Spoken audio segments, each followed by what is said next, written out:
From the safety of an Ontario home, Rakshana Ahmadi thinks of her family every day.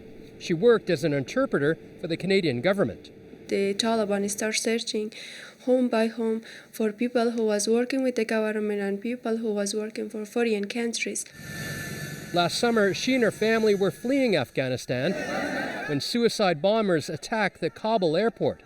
She got out, but her family was left behind. Now she's worried the world has moved on.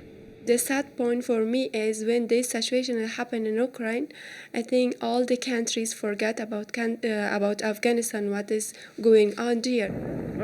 The federal government says the offer of a 2-year emergency stay for Ukrainians is not part of Canada's refugee resettlement program. The vast majority of people who are coming here want to go back when it's safe to do so. But Ahmadi says her family is also in immediate danger, and she'd like Canada and other Western countries to extend that offer of safety to others in need.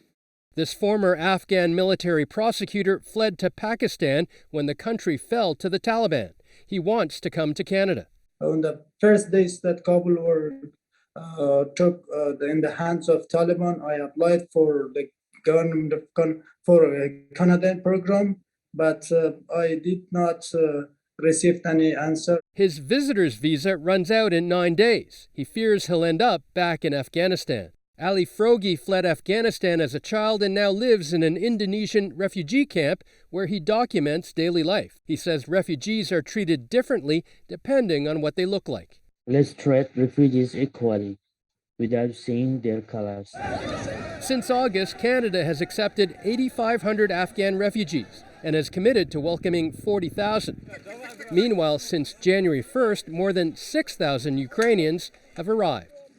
Lee-Shanok, CBC News, Mississauga, Ontario.